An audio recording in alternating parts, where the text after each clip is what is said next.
Hello and welcome to the Under the Bridge Brunch Corner, where we'll be hearing some observations from Greg regarding his groundbreaking Eggs Benedict research. Yeah. You know what's funny? I'm pretty sure I've never actually had Eggs Benedict now that I think about it. I feel like it's one of those things where how good it is going to depend heavily on where you get it. Yeah, it's really dependent on the hollandaise sauce. It's very much an occasional food. I could not eat it all the time. The holiday sauce? Do you get it for Christmas? No, hollandaise. Oh. Absolute degenerate. Welcome to Under the Bridge, everybody! Welcome to Under the Bridge. I'm Cody, aka the Scarlet Troll. And I am tired-ass Greg, aka Greg. And this is our podcast where we eschew brunch protocol and talk news of the pop culture variety. Sometimes comic news, sometimes gaming news, pretty much always movie news, and also pretty much always a movie review. Is a hot dog a sandwich? Yes, we've been over this. Yes, it is. Hey, we're talking food. If a hot dog is not a sandwich, then a submarine sandwich is not a sandwich. I mean, I am very much in the a hot dog is a sandwich camp. Yeah.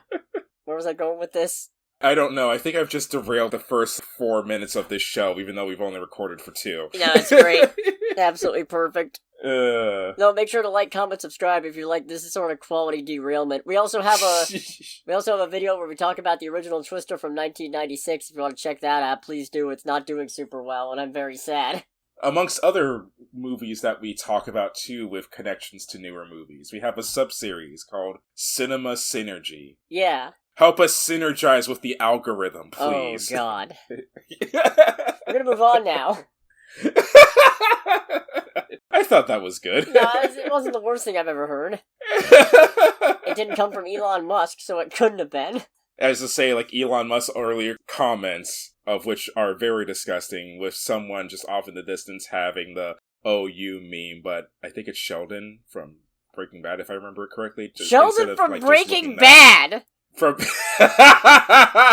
on a second. You mean... Hold on. Heisenberg. From the... Let's move on. Let's move on to the next thing before I dig my grave any further. Oh my god, that was amazing. Oh, dear God. Anyway. Bethesda's unionized, and that's a good thing. It's honestly pretty shocking, because it's one of those things where it's not just the QA testers unionizing, because there's been a few stories over the last couple of years of QA testers within various studios unionizing. No, pretty much, as far as I can tell, everyone who works within Bethesda proper is unionized, from artists to, like, long-standing developers and everyone in between. I don't know that it's everyone. What I do know is it's a union consisting of 241 developers across different departments.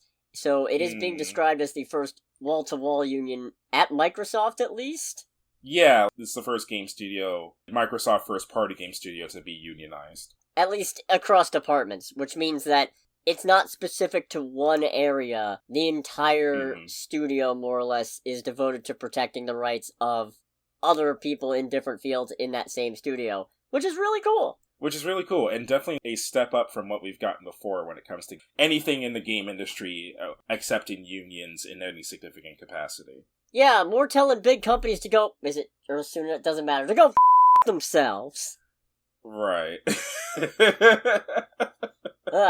Fight for your rights to party and to work in tolerable conditions that respect both your artistry, your effort, and your ability as a human being. Exactly. So, yeah. They are being recognized / joining the Communications Workers of America. I don't know enough about unions and labor organizations to have any real information on what that means, other than this is apparently being treated as good. And in general, yeah, I can't imagine a bunch of people banding together to say, we're gonna do our best to keep our employers from exploiting us any further, is a bad thing. Yeah. The only people who may or may not have a bad time with this are the people who do not benefit from their employees being unionized, i.e. everyone else within Bethesda and potentially Microsoft proper. A lot of executives. Yeah, so all of the executives, basically. All the people who get paid extra by paying everybody else less. Yeah. To which I say again, go yourself. Yeah, for real. Respect the people who actually make this multi-billion-dollar industry possible. We had a whole section on this show that was just called Pay Your Fucking Writers. Yeah, exactly.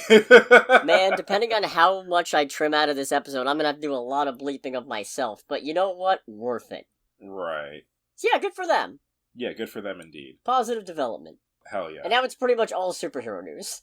Yay, our favorite kind of news. I mean, well, sometimes. It's my favorite, usually. Yes, unless it's talking about the writers making Peter Parker miserable. Although, I think at this point we both just enjoy making fun of the writers for being mean to Peter Parker, because it's usually for dumb reasons. Oh, yeah! That's one of my favorite pastimes. It's right up there with sports ball or something of the such. with sports ball. I am a great enthusiast of the game, alright? Yeah, it's fair. I mean, I'm an enthusiast of racing, so I guess that tracks. Many a slam dunk touchdown has been cheered as I watch it on my television screen. Yes, a slam dunk touchdown checkered flag has been cheered for many a time. Yeah. Oh, this is painful. I'm moving on. Yeah, let's move on. So it's being reported by The Hollywood Reporter, by James Gunn, that... I'm sorry, that word choice was phenomenal. Yeah, no, I structured it that way intentionally. Very good. That Superman, previously Superman Legacy, is close to being done with filming. But, okay, that's not the real scoop here. Oh boy. The same Hollywood Reporter article also confirms that Millie Alcock's Supergirl will be in the movie. We did not know that for sure. Okay. It was speculated since she'd already been cast, but since her movie was due to come out in just a couple of years, it wouldn't have been abnormal to have cast her and not have her show up in Superman. But it also would have been weird to have all these other superheroes show up and not Supergirl, so... That's good. Something to look forward to. And it's also a good way to get people excited for Supergirl before a movie even comes out, to be like, yeah, you'll like her in Superman, so then get hyped to see her in something else, headlining her own project. Especially because the Supergirl Woman of Tomorrow story arc? Miniseries, that's the word I'm looking for, is good. Right. I like it, yeah. even though it has Comet in it. It has Comet. Yeah, it does have Comet, your favorite. Yeah, no. Greg's absolute favorite super pet, Comet the Super Horse.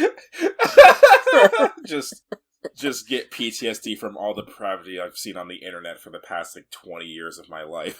It's just, I forget what show it is, but, the show from, the 70s and 80s, where it's woo, woo, woo, woo, dun, dun, dun, just looking out in abject horror. Yeah.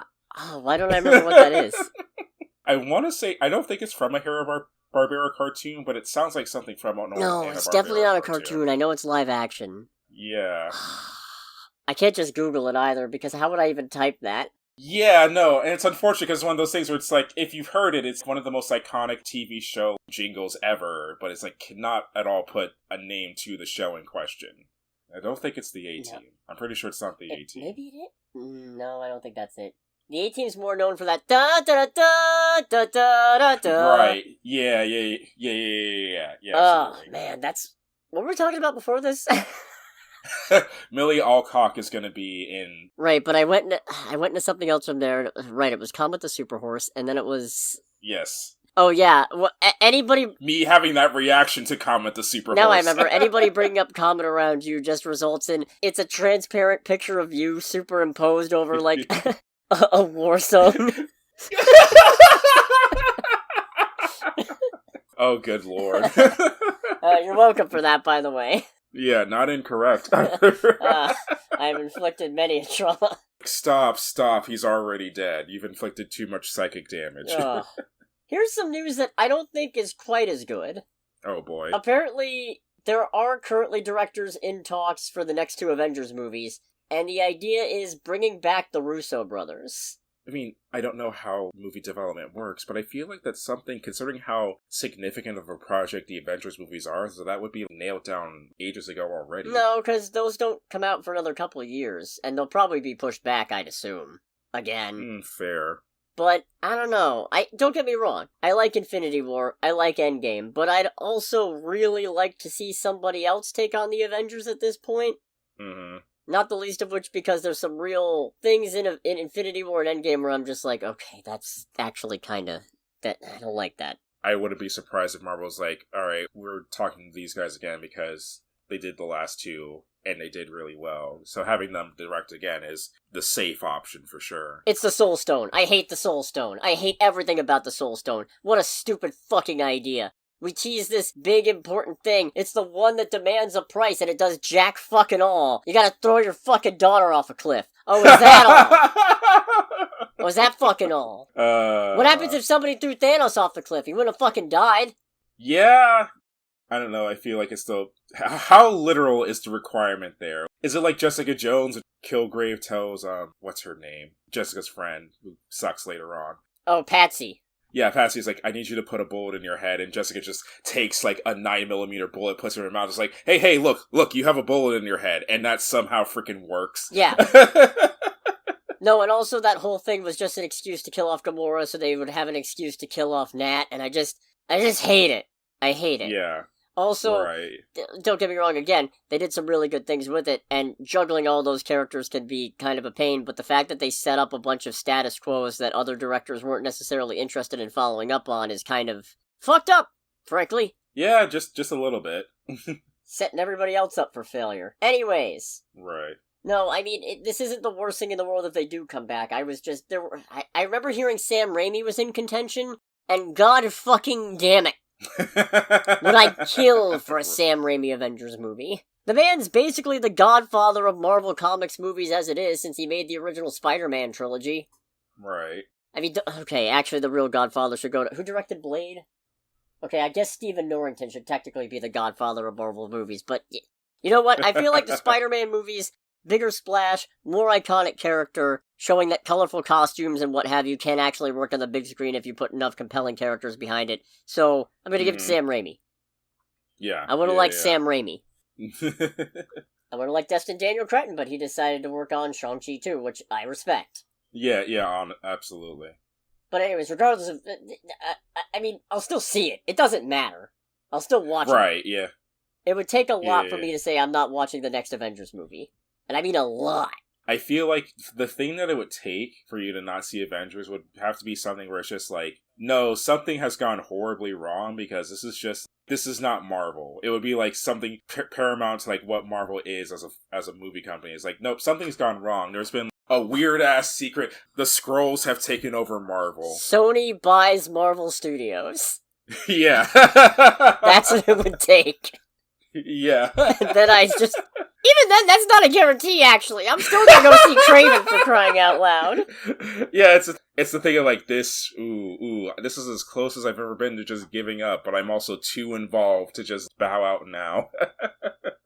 So we'll see how this goes, I guess.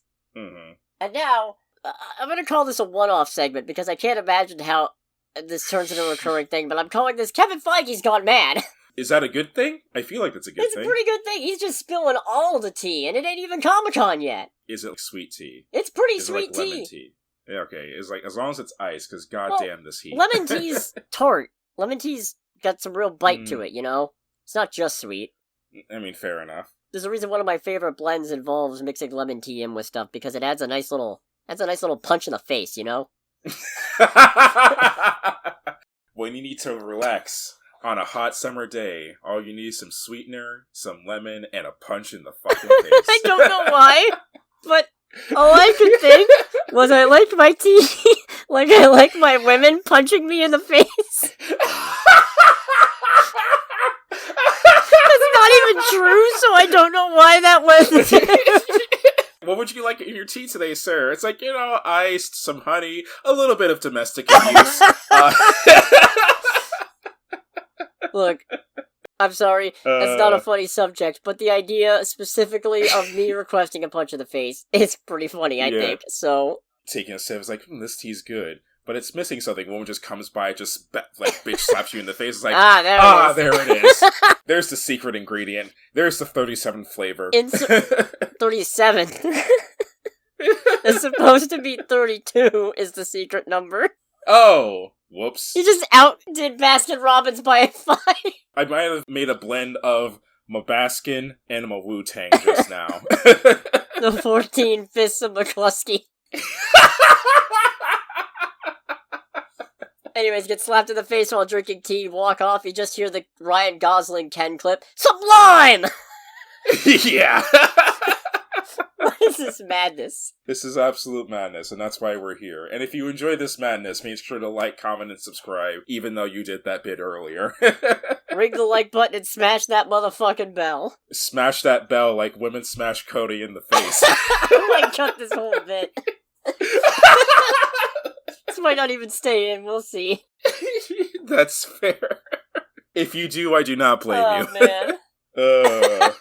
Anyways, the Kevin Feige stuff. Right. This is all over the place.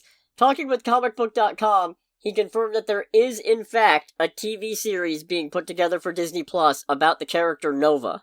Okay. What is Nova's thing? Green Lantern. The closest approximation is Green Lantern. Gotcha. You remember the Nova Corps from Guardians? Oh, right. Yeah. Picture that, but they wear goofy helmets, and the helmets give them energy powers. Oh boy. Yeah. Overpoweredness by way of, 80s disco aesthetic. He also confirmed which Nova the show is going to be about, because there have been a couple. Okay. Like a couple shows or a couple Novas? There's been a couple Novas.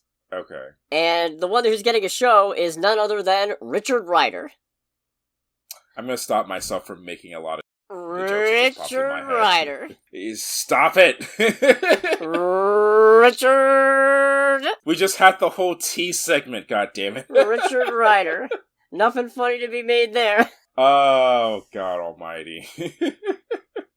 That is a very unfortunate name, fictional or otherwise. Now, temper your expectations, though, because he was asked about when it was slated to hit the screen, and he said it's 3 or 4 years out. Okay. So the dick riding will have to wait. Jesus Christ.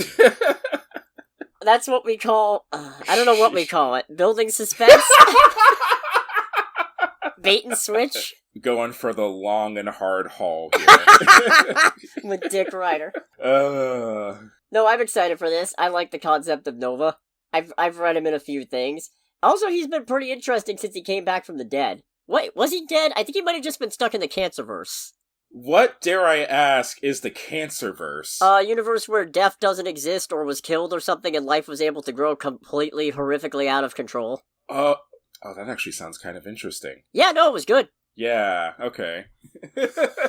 The ramifications of death not being a factor. Ooh, that actually sounds pretty interesting. I might have to try and figure out a way to read that. So he came back, or something, and now he's basically a galactic paragon. Everybody likes him, everybody respects him, and now he's in therapy, so... Fair enough. I don't think they lead with that. I think that's the kind of thing you build to, or leave out entirely, but... Right. Point is, Nova Show. I'm about it. Alright. That's not the only thing to get hyped for, though, because in a completely different interview with Collider, Kevin Feige also revealed that Marvel Studios is working on another special presentation. Okay. So that's good. I was kind of afraid after Werewolf by Night and the holiday special we weren't gonna get another one. He did say, there will be more, you just have to wait. Right now, they're just working on one. It's not coming next year, it's something in the future. I would be shocked if Marvel were to just pump them out a bit more, because there is something special about specials like the Marvel Halloween special and all that because of how novel they are, you don't want to, oversaturate them or anything like that. Plus, I feel like the two we got were very well paced. Yeah. Werewolf by Night in particular is still my favorite thing that they've ever fucking done. That's a high bar to clear. Mm-hmm. And yet here we are. But it's also not out of the question for them to just drop them out of nowhere. I mean, we did know that they were working on a Halloween special for a while, but they didn't officially drop it until, what was it, July or August that a trailer came out? I think so. And then it came out in October? Right. Uncharacteristic of them. I'd love to see it. No idea who you'd make one about. I've seen Silver Surfer suggested. Nova was rumored to be one, but now that we know that it's a series, that's not the case. Let's see. Howard the Duck? I could see Howard the Duck. Howard the Duck. I could see Howard the Duck. For whatever reason, I know it would never happen, but my brain also went to Captain Britain as well. Ooh. Yeah. I'd take that. I feel like that would be hard to set up in one 40-minute special, though. Yeah. At least, it'd be hard to set up and not have it all be exposition about just Captain Britain. Right. Tigra? I don't know. Tigra could carry a series. I don't know what I'm talking about. Right. Anyways, more special presentations. Keep them coming. I think those are really cool. And, I don't know what the budgets for them are, but I mean, it feels like a pretty good way to not go out of control making 6-hour movies. Right. Anyways, I got a very minor Blade update. Oh boy. Very minor, don't get excited.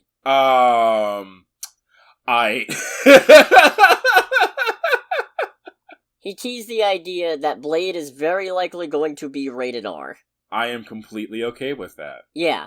When asked about it, he said, I think that's right. I mean, for the last 2 years as we've been trying to crack that movie, the most important thing for us is not rushing it and making sure we're making the right Blade movie. Because there were some great Blade movies years ago, they were all rated R, so I think that's, like Deadpool, inherent with the character of Blade. Yeah, as I say, if you really want to kind of get a good grasp on Blade and movie form and all that, and really show what their character is about, I feel like it would be very hard to do that if you're trying to keep the movie within the fringe limits of PG-13. You might as well just accept the R at that point. Yeah, if you're gonna have him hunting vampires, that does kind of necessitate a lot of blood, and if there's gonna be a lot of blood, you might as well rate it R. Yeah, exactly. It's blood, and you know, of course, there's also, with Blade, he has, like, guns and blades, actual weapons and stuff like that, so... It's in the name, it's in the game. Yeah, exactly. The game that's not out until at least 2027. God, that pisses me off. Imagine if the game comes out in time to sync with the movie release! That would be amazing, but I feel like it would be great, but I'm pretty sure I would personally be livid if they did that. I mean, they're already gonna have to delay it from November 2025. We're ticking closer. Clock's ticking. Right. Don't worry, I've got my own sad update in here. Oh boy. Because he also confirmed, this one in an interview with Inverse, that there are no immediate plans for an Eternal sequel. Really? Yep. That's kind of crazy to me, because I feel like, outside of the hint of Blade at the very end, there's a lot of open threads from that movie. Well, he also said there are, and I think you've seen maybe in a trailer we've released recently, an acknowledgement of some of those events. Certain giant things came out of the ocean, which refers to the Captain America Brave New World trailer that shows that, yes, in fact, at least part of it will be staged around Tiamat, the petrified Eternal. So, they're definitely following up parts of it, but, I mean, I liked Eternals. Eternals is one of my favorite things in Phase 4, if I'm honest. I did not like it nearly as much as you, but I was very much like, alright, there's some things here that are being shown, and I am extremely curious to see how they get used and set up for in the future. Especially with the whole... I imagine spoilers for a 3+-year-old movie are allowed on this show. Yeah, who gives a fuck? Nobody saw it. That's not true. About as many people saw Eternals as saw Shang-Chi from the looks of it. So, I mean, right. but I'm just mad because that's part of why. Audiences not responding to it is part of why. Yeah, but it's the thing of, like, at the very end, you have I forget his name, but what I imagine is the Chief Eternal just grabbing our characters up and being like, alright, y'all fucked up, so we're gonna have a little talking to for eternity. And yeah, kind of want to know what happens to them, and also the potential fallout from all of that. There's absolutely consequences to that action, so it kind of sucks that there's not going to be a follow-up focusing, or at least if there is going to be a follow-up focusing on those characters, it's not going to be for a long-ass time. Yeah, it doesn't say never, but ugh. Yeah. And with that, the worst part of all is that means we probably won't get another weird sex on the beach scene anytime soon either. I mean, I don't have a problem with that. I don't have a problem with that. Okay, you know what? I don't have a problem with not another weird Icarus Cersei sex scene, because frankly, they had the least engaging chemistry out of all of them. I still maintain Druig and Makari would have been better, or if you really want to piss people off, and since the movie's already not allowed to release in certain countries because you got a gay relationship in it, you might as well have had the sex scene be Phastos and his husband. Yeah. Does that still work if he's a robot? I mean, if that animated French movie is anything to go by that we saw, whose name I can't remember, then anything is Mars possible. Express. Mars Express, thank you. No, these are the questions I'm now asking myself. How does their relationship work when he's basically a celestial energy-empowered robot? Mm-hmm. Do they... You know what? Yeah. No, now I need to... Make that the special presentation. Phastos' Valentine's Day. How about that? Right. Yeah, give me that. You cowards. You won't. Right. So yeah, that's a little bit of disappointing news. He's been spilling some other stuff, but a lot of it's Deadpool and Wolverine related, so I don't necessarily want to go into it. And a lot of it's just like, usual vague future posting stuff that obviously he's not going to go too deep into because it's giving away too much future stuff, and also Comic-Con is literally next weekend, so hold on to your fucking butts. Right. But I thought those were all worth talking about to an extent. Mm-hmm. Let's go to trailer time. Let's do trailer time. It's trailer time again. We've got movie previews to watch. It's trailer time again. So we got a trailer for the movie Beetlejuice, another trailer, yet another trailer. I think this is the last one. It's probably not. Well, I don't know, because it's July. Oh, the movie doesn't come out in September. So, it felt like this is like the makeup of a final trailer, but wouldn't be surprised if there's another one. There's some pros and cons with this one. Mm-hmm. Pros. I like the sauce. The sauce. I like the vibe. I like that Jenna Ortega, when her mom's calling, she's got her mom saved in her phone as alleged mom. Yeah. That's funny. Jenna Ortega is letting out some real significant Wednesday Adam energy in this. When you're carpooling and banging your Pilates instructors. Yeah. That was funny, but it was a thing of, alright, we are very much falling back on our time on Wednesday. No, that's not a Wednesday thing, I don't think. I could see it being something Wednesday would say if Wednesday was more colorful. The energy is similar, but the cadence is off. Of course Wednesday's not colorful. She's pale as shit. That's what makes her part of the Addams family. Fair. My god, man. Don't insult my culture like that. Jesus Christ.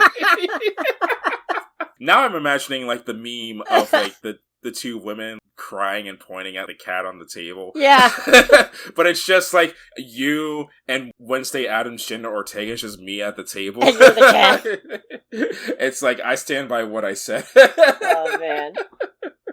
The downside, this feels like another one of those, there's at least one character mythologizing the events of the previous films and building it up like some big famous thing, and I kind of hate that. Yeah, it's a thing of, a lot of that is focused on Jenna Ortega's mother in this, and it's a thing, this only works if you actually know the first movie. And I want to say it's been at least, 20-something years since the last one? Probably. It has to have been more than that. I'm pretty sure Lydia was a teenager in the first one, now she's old enough to have a teenage daughter of her own, so it's gotta have been longer than that. Yeah. No, the original, 1988. Yeah. Oh, I thought you meant in-universe. No, I mean, I feel like that would fit in universe, but either way, it's been 36 years. Yeah. What the hell? But hey, I always like Michael Keaton. He's good. Oh yeah, he's good. He's great in this trailer. He is a joy to watch. Although I really... Was it you who said before that at first you got Will Arnett vibes? Yes. Yeah, I'm getting it. I'm getting it from here. Mostly from the voice. Yeah. This is a much deeper voice than I'm usually used to seeing Michael Keaton employ. Bob, hold down the fort. Yeah. He's got that smoker's lung, like, hardcore. Yeah, he does, which is full confession, I still haven't seen Beetlejuice, so... Yeah, as I say, probably one to consider watching at some point. Again, I do like a lot of the effects work. I don't think the sand serpents or sandworms or whatever they are practical, but they certainly look like they could be stop-motion-y. Right. They're either stop-motion, or somebody's dedicated a lot of time and effort to making them look stop-motion, and I appreciate that. Yeah. Because their movement is jerky and it's off, and I like it. It goes with the whole weird-ass aesthetic that the movie is employing to begin with. Yeah, so I'm looking forward to that. Mm-hmm. Actually, less than a couple months, I think, for that one. Yeah, because it comes out, I want to say, the 6th. Yeah. The 6th of September, that is. Right. For those not keeping track at home, I suppose. On and on, say that you remember. Beetlejuice September. Remember the 6th of September, do you remember? Wow. Okay. Okay, let's move on. Yeah. I don't know why we went where we went, but we did. Right.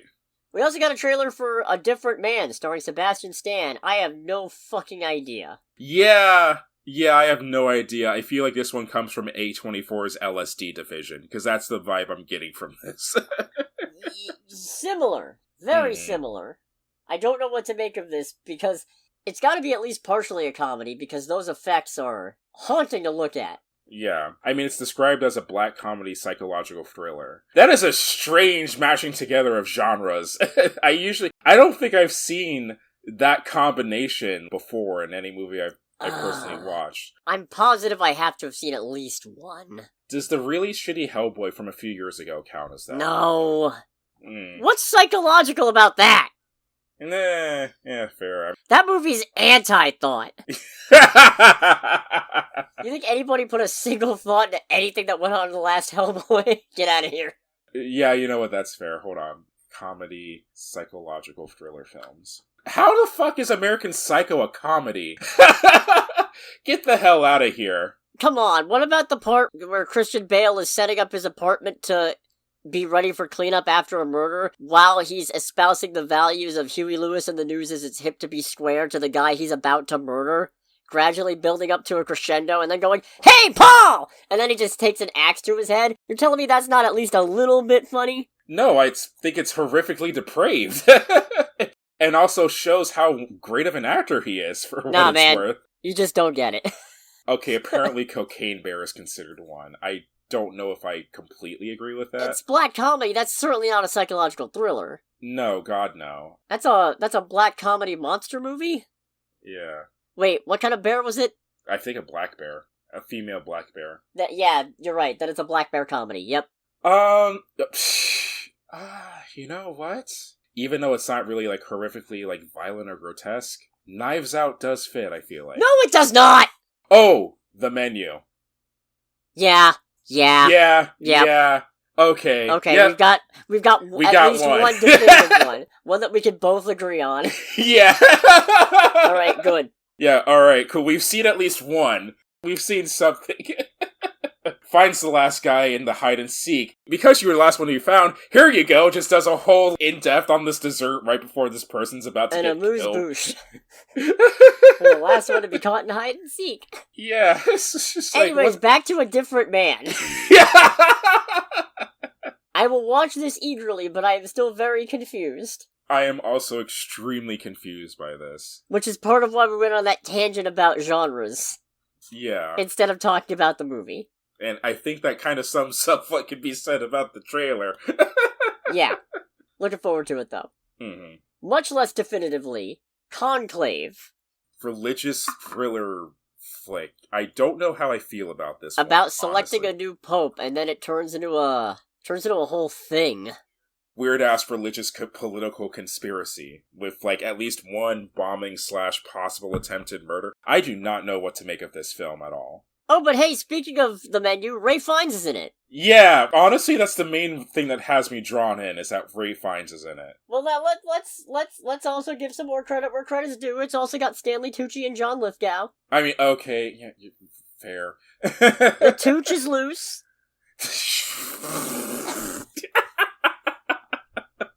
I'm glad I did not take a sip of my drink there. Same. I'd hate for you to die midway through recording. That would be very awkward. No, I probably wouldn't die. I would just spit on my microphone and my Negicon that's sitting right behind it. Oh, that would be very bad. Yeah. No, I mean, I'll admit, as soon as I figured out it was a religious movie, my brain shut off a little bit, but then over the course of the trailer I went, oh wait, this is kind of engaging a little bit. Yeah, this is at least, the setup of this is a little interesting, especially since there seems to be some form of stakes involved. And it's like, alright, where is this going? We have what looks to be like an attempted bombing of the Vatican or something while they're trying to determine the next pope. And it's like, oh, okay then. And some kind of big scandal or something similar. Honestly, the bit where they go is, you'll not find a single candidate who doesn't have a black mark against them. And it's just like, for me personally, I don't hate people who are into religion or anything like that, but I was like, that is probably the realest sentence that has ever been said in any of these movies. Yeah. That is the realest sentence I've heard from a movie trailer in a very long time. It's a pretty accurate statement. Yeah. So I guess we'll see. Apparently this is releasing in the US before the UK. Huh. I thought this was a... Yeah, I was going to say, because it feels like, from the actor's side, it's like there is a seemingly strong UK presence. Huh. I also did root for the nun who was like, our sisters are supposed to stay invisible, but nevertheless, God has blessed us with eyes and ears. It's like, you go, girl! Yeah. Fucking tell them! Expose the patriarchy. Yeah. I don't know why I thought this was a British movie. I think just because Ralph is the main guy in it. I'm pretty sure it's pronounced Rafe. Wait, really? Yeah. Huh. I've looked at this extensively. Alright, if you say so. Because I was also very confused. I will take your word on that. Anyways. Normally, I don't talk about final trailers when the final trailer is released a week before the movie actually comes out. Yeah. But Deadpool and Wolverine. Mm-hmm. I like it. Yeah, I like it too. Also, and you might want to click away for a sec if you don't want any kind of spoilers on this one. I'll give you a sec. Daphne Keene's back as X-23. Or maybe she's also Wolverine now, who knows? Yeah. And also, we got a full body look of Lady Deadpool. And behind her, you also see the outlines of a shit ton of other Deadpools approaching too. It's the Deadpool Corps, as covered on Poorly Explained Comics. Make sure to check that out. Indeed. Plus, more Dogpool. I like Dogpool. Dogpool is ugly, and that's why I like them. So, you know what I'm not going to ask, because I want to see what they do with Dogpool in the movie. Yeah, I couldn't hazard a guess, to be honest. Fair enough. This one's also a little more dramatic than the other ones, huh? Yeah, I would say so. It's got Deadpool actually being serious. Yeah, like, this is a much more serious and to-the-point trailer than a lot of the previous ones we've gotten. And I very much enjoyed and empathized with Deadpool's whole thing. If the 9 people in this photo are literally my entire world. And it's like, okay, that's actually, like, super sweet. Yeah. I mean, I don't know. I'm in a weird spot where Deadpool being sentimental kind of about and taking anything seriously when he can break the fourth wall kind of weirds me out a little bit sometimes. I don't always necessarily buy it, but in this case, yeah, I think I do. I feel like that scene was genuine and very heartfelt. Also, we see Cassandra Nova either spaghettifying something else or being spaghettified. Right. So, nice callback to Loki Season 2 there. Mm-hmm. But I guess we'll see about that one next week. Right. Yeah. Let's talk box office. Let's do the box office. We did see the highest grossing movie domestically this weekend. Mm-hmm. Because it's Twisters. Yay. $81.25 million domestic weekend and total. $124.75 million worldwide.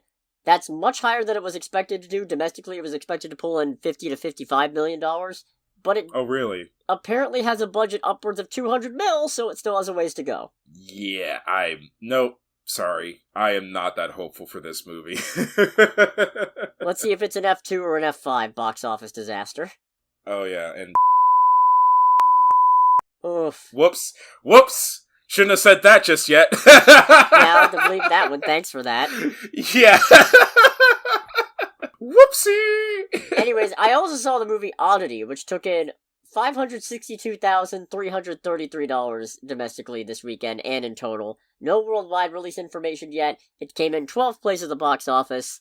And I'm actually going to talk about that one just a little tiny bit, if you don't mind first. Because... Go for it. I love this movie. Okay. I don't know that it's really as good as I'm giving credit for, but in the moment of watching it in the theater, it jumped up into my top 10. It's right behind Drive-Away Dolls. Okay. It is... The words that pop to mind are, it's stark, atmospheric, and pretty straightforward. Okay. It feels like a folktale ghost story almost, stretched into an hour and 40 minutes, but I don't feel the stretch.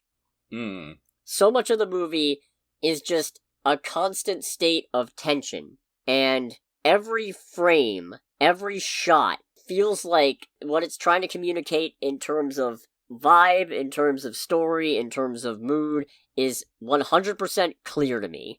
I love this movie. Okay. It's a quality film that both shows and tells in a very good and concise manner. Yeah. The premise is that the main character, who is played by Carolyn Bracken, she actually pulls double duty. She plays the main character, a blind shopkeep, I guess you'd call her, who maintains a curio store full of haunted things, allegedly haunted things. Okay. And the main character's twin sister, who ends up murdered very early into the film. And in the process of trying to look into her murder, the main character ends up uncovering some real bad secrets and some real interesting things because she is blind but also psychic. Okay. She's one of them mediums what can divine information about people through objects. Psychometrist? Psychometrist. I don't know how you pronounce it. All I know about that kind of ability is that it's something that pops up in Star Wars Jedi Fallen Order. So. Okay. Sorry, random ass pull, I will acknowledge that. That's fine. Like, I don't make random pulls. I don't want to give too much away about this movie, specifically because of how much I liked it, and because it's a horror movie, and it's also got a little bit of a mystery, and I'll admit it's also a mystery I actually kind of guessed a mile away, but figuring it out didn't actually bug me in this case. It's a twist, but not presented as a mystery, if that makes sense. I don't know if it's, like, giving anything away to ask this, but is it one of those things where, like, a character shows up, just lets out a single solitary breath, and no, you're like, it wasn't one of those. Yeah, okay. It wasn't one of those. Alright. It took me a little bit longer than that. But I still had it cracked relatively early in. Fair. Carolyn Bracken does a really good job. I made the comparison, she's like blind, off-putting Lady Columbo. Okay. Frostier than that. Frostier than Columbo, but still the whole vibe of it feels like she's affecting a certain personality to put people off of their game. It's just a different way of doing it. There is one particular shot where I do not know. Actually, no, I'm pretty sure it has to have been the case. A character goes to open something, and in the background there's this giant lamp. Or maybe it's not a lamp, but it's definitely a lighting source, and it looks like an eye, and I was just like, ooh, that's striking. Alright. Now, I will say, most of the actual scares are jump scares. But I feel like that doesn't bug me as much, specifically because part of what makes them effective is the fact that the movie, very early in, just dives into this constantly unnerving, off-putting aura, so you're always sort of on the edge of your seat. Okay. So when something does happen, it doesn't feel cheap, it just feels like, there it is. Yeah, it's like, alright, yep, this comes with the territory of this movie. And probably one of the most stirring things I can give it is that during the final scene, where I will not say a thing about what happens, my heart was racing the entire time, and it ended on a note I did not expect, but really enjoyed. Okay. Alright, that's always good. Yeah, so, yeah, Oddity. One of my favorite horror movies this year so far. One of my favorite movies in general this year so far. I genuinely don't know. It might have just been the particular headspace I was in when I was watching it, but it just really stuck out to me. I like what it's doing, and I like how it does it. So, definitely worth checking out if you like horror movies. So, what is it usurped on the ranking board? Like, what's directly behind it now? Godzilla x Kong. Okay, so it punched Godzilla in the face. Yeah, it also knocked Inside Out 2 off the top 10. Oh, so it also kicked Amy Poehler in the face then, too. Yeah. That's an impressive trifecta to punch out. If you get Godzilla, Kong, and Amy Poehler, oh my god. Anyways, let's get into Twisters. Let's talk about the Twisters. So this is sort of a sequel to the original Twister, but it's a very loosely connected one. Yeah, it's very much a loose sequel. God, I feel like there's something I could have sworn I read up on it about that, because it is and is not a direct sequel, or something weird like that. I feel like, is it a spoiler to go into what the details are that link it? It is a standalone sequel. Yeah. Okay. Because I feel like, I don't think this is a spoiler, the only real connection is the use of Dorothy. Because otherwise, there's no real mention of other characters, none of them come back, none of them are I am so pleased. I was dead sure that Kate, the main character, Daisy Edgar Jones's character, was going to be... At first I thought she was going to be Joe and Bill's daughter, and then once that got cleared, I thought, oh, is she going to be Jonas's daughter? But no. No indication that is the case, which, thank God. Right. Would have been absolutely insufferable. So this is a disaster movie. The premise is Daisy Edgar Jones was doing some storm chasing with friends, trying to figure out a method of actually disrupting a tornado and getting it to stop tornadoing all over the place. You're right, just like getting its tornado like all over the room. Things go horribly wrong, so she quit storm chasing for 5 years and goes to work weather stuff in New York. And then an old friend of hers, played by Anthony Ramos, comes back and is like, hey, I'm doing a business thing, and I could really use some help, because we think we got a way to get an actual 3D map of a tornado while it's going on and measure that, and it could really help people out. So, you want to come along? And she's like, no, I'm literally traumatized by tornadoes. And he goes, yeah, it is one of those things where it's just like, man, this is kind of a dumb thing to ask from the get-go. And then he persists anyway, and she agrees to come along, and they come into conflict with Glenn Powell's merry band of YouTube bumpkin storm chasers. Mm-hmm. They're in this. Yeah, they exist. They're kind of like the storm chaser team from the previous Twister, in that I barely remember any of them. Right. I guess I remember them better than I remember the Storm team from Twister, if only because there's fewer of them. Right, and they're not as completely insufferable. The team wasn't insufferable, they were just rowdy and rambunctious. No, I'm thinking of, like, the antagonistic team in the first movie. Oh, yeah. Yeah, like, I will absolutely take Glenn Powell's gang of merry YouTube tornado rednecks over those guys any day. Well, I mean, in the original movie, it was pretty much just Jonas. The rest of the team didn't have a personality, much like the Javi's team, Anthony Ramos' character's team, in this one. Yeah, his team is literally just the alphabet soup. Yeah, with the exception of Scott, his partner, played by Superman-to-be David Corenswet. Oh! He does a good job in this.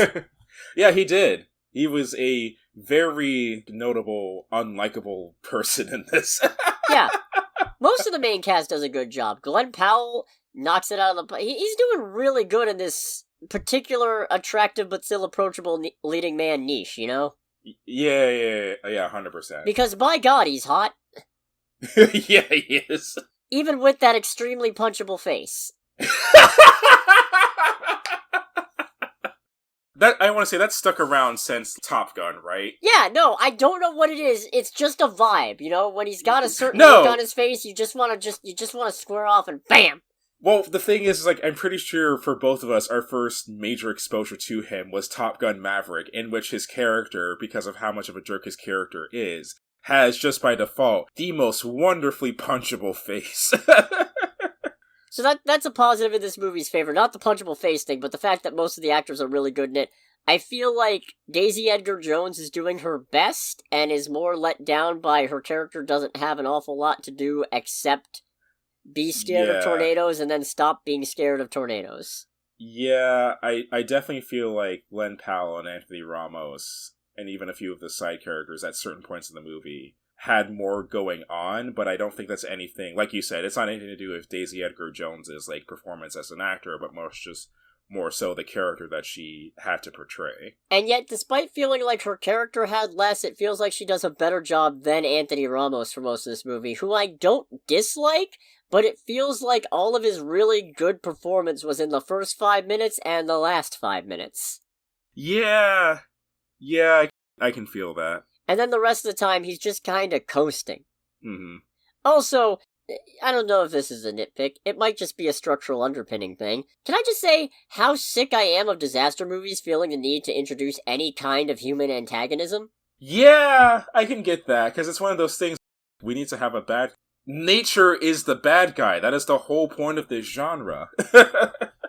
And I'll get more into details in the spoiler section, but I feel like the ultimate problem is, it's like you don't need to introduce characters to be dicks solely to create drama. You already have a big source of personal drama, and an obstacle to the plot.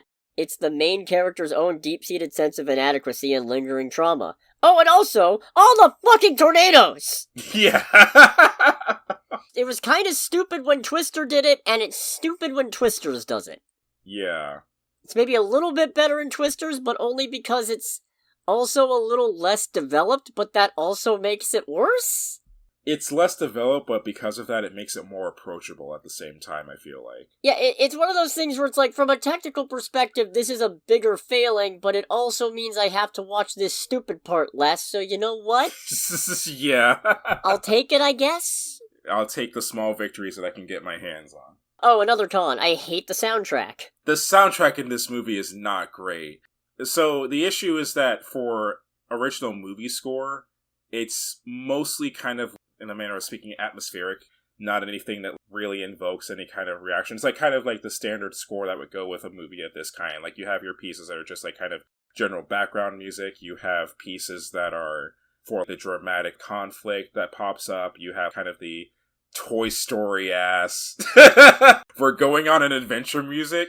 But that part actually is pretty good, and also in line with the original Twister, because the original Twister's score also had those big, grand, sweeping compositions in there. The problem is, most of that here is drowned out by the licensed soundtrack, which is comprised of both kinds of music, country and western.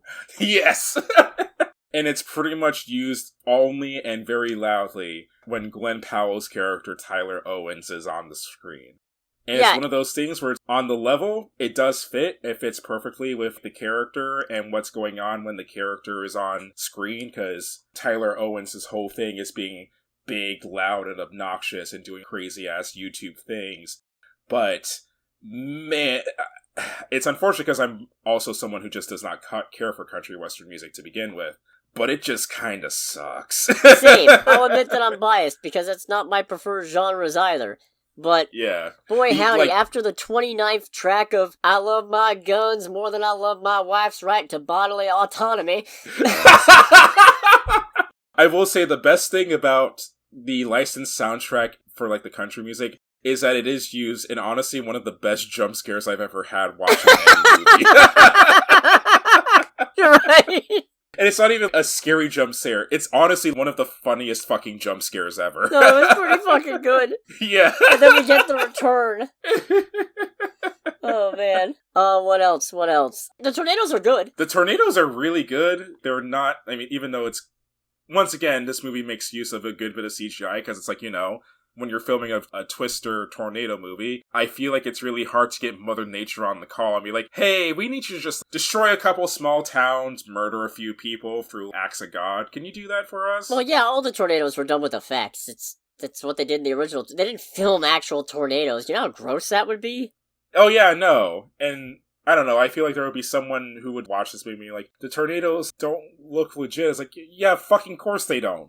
It's like, what the hell's wrong with you? Yeah, you think they're gonna film an actual tornado that's gonna fuck some real people's shit up, put it in the movie, and turn around for profit? What do you think they are, a bunch of YouTubers? Oh, that's good. Thank you. That'll come back later, too. Yeah, like, comment, subscribe, by the way.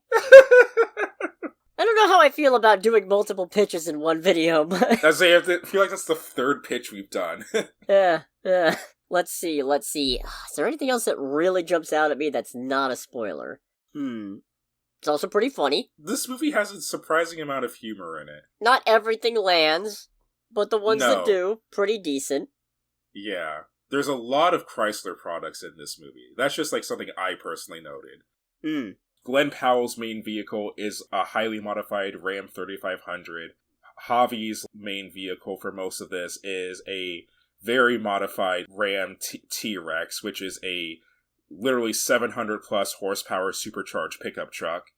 And then his team have a bunch of Jeep Grand Cherokee, I want to say they're SRT versions, which are not exactly the kind of, even though they're SUVs are supposed to be as fast and nimble as sports cars, allegedly. So it's like, these are strange vehicle choices outside of like the two main trucks. These are strange vehicle choices. And part of my brain kind of went into NASCAR world a little bit, because with NASCAR, Toyota takes part, and there's always been kind of like a low-hanging hatred for Toyota from the fans because they're Japanese. And my brain just couldn't help but go in the one little bit, and it's shown in the trailer. Kate and her team loses their RAV4, and it's like, of course the Toyota gets sucked away. Okay, so here's one. There's a couple of scenes, and one of which I'll give a pass because it's kind of a, well, what the fuck else would you expect them to do in a disaster movie, so I'll give them that. There's at least one scene in this movie, though, where it feels very much like we had something similar in Twister, so we need to do this shot to remind everybody it's a sequel. Not shot, scene. And it was a little eye-rolly to me. Okay. We'll get into it in the spoiler section, but when it happened, I was just, this is the equivalent of that scene from Twister. Okay, yep, that's cool. This is what we call a comeback. I don't know, you got anything else that's not a spoiler? I don't think so. At least not anything that's popping up in my head right away. Yeah. I know I made a couple jokes as we were watching it, but nothing that immediately comes back into my head. Yeah. I wrote most of mine that I wanted to keep down. I will say, I've got this, like, pretty middle of the road on my ranking so far this year. I put it right above Mean Girls, And hear me out on this one. I put them right next to each other because they are both sequels that aren't as good or as fun as the original. But I put Twisters above Mean Girls because original Twister is a worse movie than original Mean Girls. Therefore, Twisters already had a lower bar to clear in the first place, and it's closer in quality to the original Twister than Mean Girls is to Mean Girls. So it's like, I don't know if this is a better movie, but I think I liked it more because it wasn't quite as much of a letdown that it's not as good. Yeah, it's like, I wouldn't call this movie quality. It's definitely fun, and I feel like it sticks with the original vibe and concept of the original Twister more. It does a good job kind of keeping up with where it came from. Yeah, I think you could very easily do a double feature of these and have a good time. Oh yeah, absolutely. So if you don't want to get spoiled on Twisters, make sure to click away in 3, 2, 1. Holy shit, her friends got fucked up at the start, huh? Yeah, they did. It was very, very sad. Jesus. It was very sad indeed. Poor Addie in particular. Oh yeah, she's trying. She is doing everything in her power to survive. She doesn't get just like swept up by the storm. She gets part of a tree to the face. And then gets sucked into the storm. Oh man, of course, like the kind of cute one has the worst death out of all of them. Terrible. Yeah. Yeah, I don't blame Kate for quitting. I'd quit too after watching that. Mm-hmm. But, Literally watched 2 of her best friends and her boyfriend all die, and she's the sole survivor. That's what we call survivor's guilt. That is a really great example of survivor's guilt. Oh, I actually did write once we found out her last name was Carter. Thank God she isn't Twister Jr. Yeah. I was so afraid of that. I'm a little surprised that at the start of the movie, the lady who's doing a tour of the weather facility says, "Oh no, I don't remember if she said it's never come to New York or a tornado isn't coming to New York." I'm very surprised the tornado didn't come to New York. Yeah. That's kind of where I was expecting it to go, too. Maybe for a sequel? Yeah, that would be something. They make Twisters, but it's like 3 S's at the end. Hmm. And then a tornado comes to New York. And now you gotta deal with skyscraper pieces flying around. Right. Shit, am I writing Twisters for them? Twisters 2? Electric Boogaloo. Apparently, because I think she mentioned that tour lady said it's like there hasn't been a tornado in New York since like 1900. Because I remember looking it up after I got home. No, there was actually a tornado that went through Brooklyn in 2007. Oh. Yeah, it was like an EF2 tornado. From what I was able to tell, no one got killed, but it did cause $20 million in damage, and 4,000 people were left without power from it. This is a weird observation to have this late into the review, but why did they call it Twisters when the first movie also had multiple Twisters, and in fact also had 2 Twisters going at the same time? Ergo, There is nothing that makes this movie Twisters that doesn't also apply to the first movie. That was kind of a letdown, because I was thinking, in the trailer we get the whole thing of how there's 2 tornadoes that form next to each other, and the guy starts freaking out saying that they have twins. I'm like, alright, is this gonna coalesce and become like Tornado Voltron or something like that? Power link to Super Tornado! Yeah, it's the tornado doesn't die, it just sticks around for the entire movie. But no, one just fizzles out super quick, and then the other fizzles out pretty quick. Mm-hmm. That was weird. It was very strange. They really made that seem like a bigger deal in the trailer, huh? Yeah, I would say so. Okay, so the part that really frustrates me is the fact that it turns out... Well, okay, the first part that frustrates me is the fact that Javi comes to Kate, who is clearly still traumatized, and is like, "Man, I need your help." And then is surprised and a little frustrated. I mean, to his credit, he doesn't fly off the handle the first time they try to track a tornado where she gets cold feet, calls it off, and ends up costing them some data. But what did you fucking think was gonna happen? Maybe I should have figured that the woman who lost 3 friends to a tornado would react negatively to being near a tornado again. Yeah. I guess he kind of figures, like, she's still got that tornado ESP gene, so it'll be fine. And she showcases that for the first little bit, until they see the actual tornado, and she, very understandably, just nopes the hell out of there. And then, even early on, he's like, "Don't you wonder why we're the ones who made it?" And it's just, you made it because you weren't even fucking there! You were hanging back with the van! Yeah, you were hanging back collecting data. Don't include yourself in this! You weren't anywhere near the fucking thing! Right. Wonder you made it. It really does suck that she even points out that going under the overpass is a bad idea, which is correct, But they really don't have any options, so they have to try it anyway. Yeah. But anyway, the other frustrating part to me story-wise is the fact that then it turns around and it's like, oh yeah, Javi's startup business, his investor is actually a real estate guy whose whole thing is coming in and swindling people out of land that's been wrecked for basically a song. People whose lives have already been upended and wrecked by this tornado. So, yeah, it's one of those, what does he need their data for then? Can't he just... That was the bit that kind of confused me, because he has 3 small active radars that can basically take a picture of a tornado in a 3D database as it's happening, as long as they're set up. And I'm like, alright, that's actually a really good thing to collect, but it also turns out that he's helping this, like, real estate land shark buy up these, I'm assuming buy up these, like, destroyed pieces of property at bottom dollar, taking advantage of people who have lost everything in the wake of a disaster. Okay, so what's the correlation here? Because this guy does not need you per se to do this. I do not understand how these two are supposed to coalesce with one another, unless there's going to be like some kind of weird anti-settling campaign ads or something like that, where he's like, you want to live here? Look at this data that someone collected about how much tornadoes fuck shit up. I feel like that would also be stupid, because someone with any critical thinking skills can look at this and say, like, yeah, it's Oklahoma. That happens quite a bit here. Yeah. I don't know. The messaging is kind of weird, because they pull a thing where it turns out, yeah, all the scientists with actual degrees are all corporate shills working for this heartless real estate mogul, and the YouTube bumpkins, only one of whom actually has qualifications to be doing what they're doing, are the real heroes, even though they also, and I know it goes to a good cause, but part of their modus operandi is fucking get their fans to follow them close to a tornado to watch this fucking shit unfold, and then also, when tornadoes actually devastate populated areas, roll up to there, start selling their merch, presumably to their fans, how rich are your fucking fans that they're following you around all these places and are still buying your fucking merch? Which they do use to raise money for supplies for people displaced, which is a noble cause, but the approach is so fucking weird and backwards and reckless that...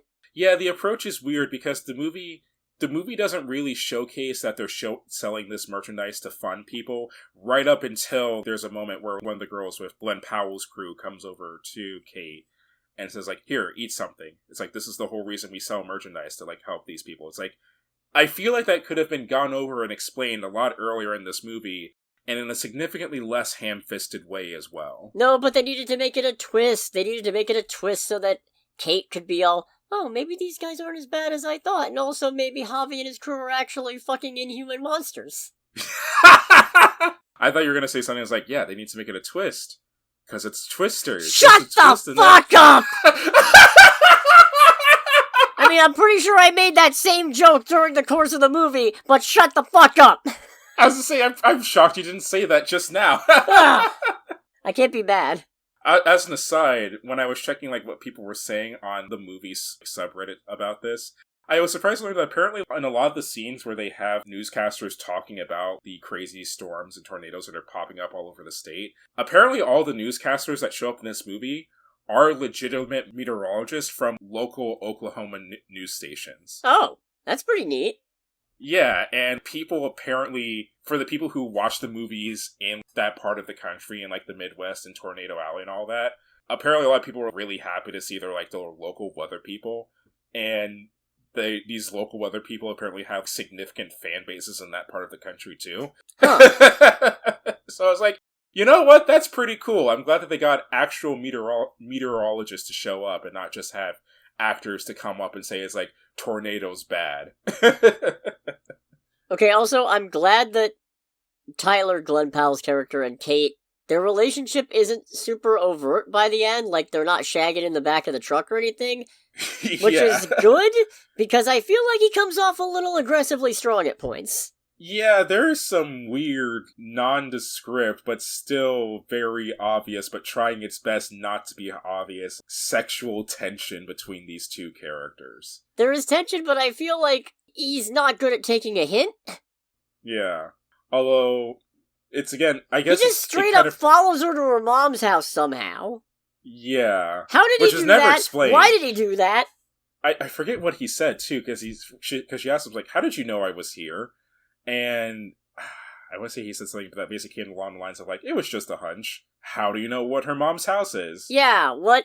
I mean, don't get me wrong, he's charming.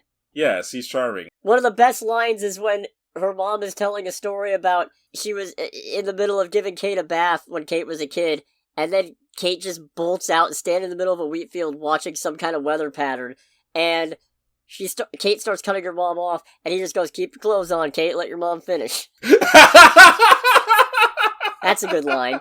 That was a very good line, and I was like, ooh, I wish I had the riz to pull off a line like that, because I would probably want to say something very similar if I was in that situation. Because at that point, I'm just like, ooh, I'm getting, like, juicy stories that's expecting my totally not crush. I have to see this through. When he starts complimenting her at some point outside of the motel and she lets off the most Owen Wilson wow that I've heard that didn't amazing. Come from Owen Wilson. Because it's like, I'm pretty sure that was not intentional at all. No, I don't think it was in the script, deliver this like Owen Wilson, but... But it was still like the most amazing, wow! I can't even try and do it. It was just, holy shit. It's inimitable. That's the word.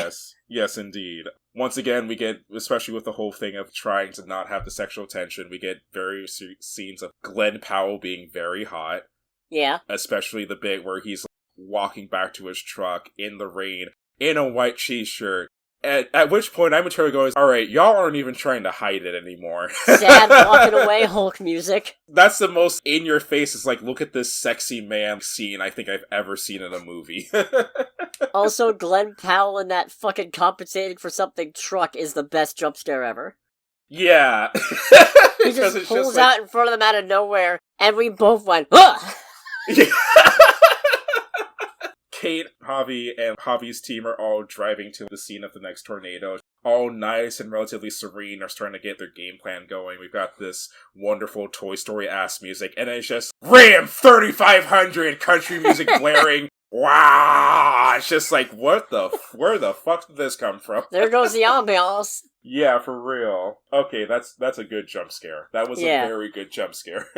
The scene that really kind of grinded my gears a little bit was the rodeo scene, because that's literally just the movie theater scene, but tweaked. Yeah. The drive-in movie theater scene from the original Twister, I mean. Because there's a separate movie theater scene at the climax of this movie. But with the rodeo scene, it was just, oh, this is just the drive-in performance of the Shining scene again, only this time with more animal cruelty. Yeah. We do get to see a couple dumbass, cringe, potential anti-vaxxers eat shit, though. Yeah, we don't know that they're anti-vaxxers, but... They have that vibe. Yeah, they've got that real fuck science vibe. There's not a tornado. 9 times out of 10, it's never a tornado. And I just literally go, look out the fucking window! Or actually, you know what? Don't. That is extremely unsafe, given what's going on right now. Yeah, you want to stay away from the windows in that instance. Yeah, 100%. At least they die. Yeah, they do. And you got real excited at that, too. Not that I blame you, but it's like they just get in their truck, and Daisy Edgar Jones is going like, no, don't. And just like, yes. Yes, get him. It was just like watching Jonas die in the first one. See, you don't need to spend a whole movie making somebody a prick to make people cheer for their deaths. You can do it in 5 minutes. I mean, Jonas's death is hardcore in that first movie, though. And theirs was, too. Fair and valid. And then they hide in the pool, which was a smart idea, but the hotel clerk isn't smart enough to listen to Tyler and stay down, so he gets sucked up into the tornado, too. That sucked. Yeah. Literally. I like that part of Kate's personality seems to be stealing trucks in an emergency. She steals, like, 2 different trucks. She steals Javi's truck, and then steals Tyler's truck. And then apologizes for stealing Javi's truck. And then, at the climax, when all the civilians are, like, in this movie theater, and they're going, this movie theater isn't built for what's coming. First and foremost, I don't live out there, so of course I don't know, and I know it's, like, a tiny-ass town. But my brain just couldn't help but go, I can understand not tearing down the entire theater because it's clearly a historical building, but how do you at least not reinforce a building for tornadoes in that area of the world? Costs money. Fair. But then it's a thing of like, oh, this is going to be the bit where she goes out and combats the tornado with the sodium mixture that they have. At which point she steals Glenn Powell's truck.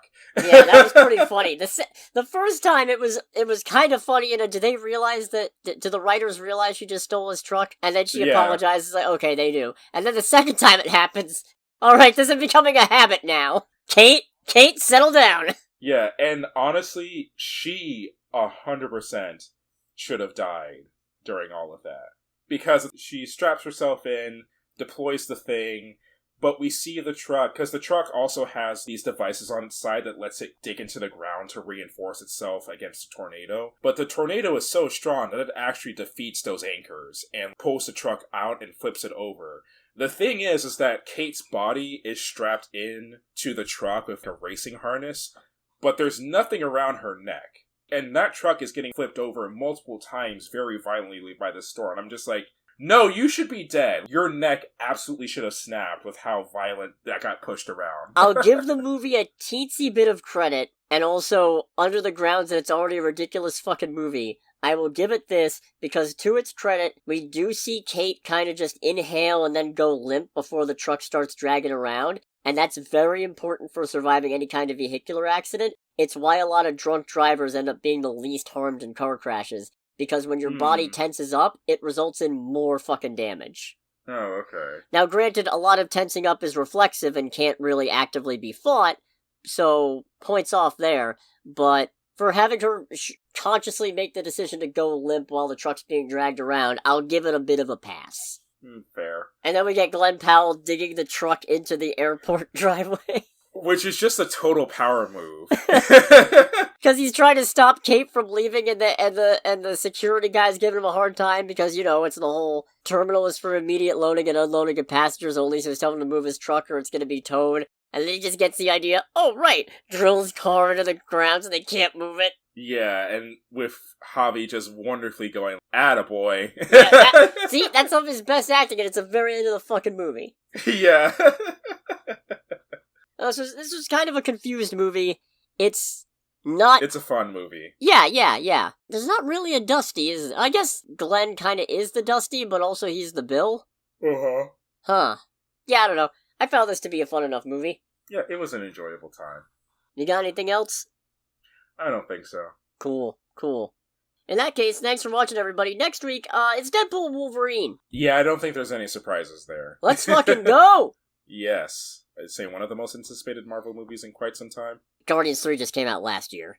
Fair. And yeah, I would put Guardians at the same level as Deadpool at this point, honestly. Mm-hmm. But that's just me. Right. But anyways, this has been Under the Bridge with Cody, aka the Scarlet Troll. And with Greg, aka Greg. And we'll catch you all next week. Goodbye, everybody. Bye!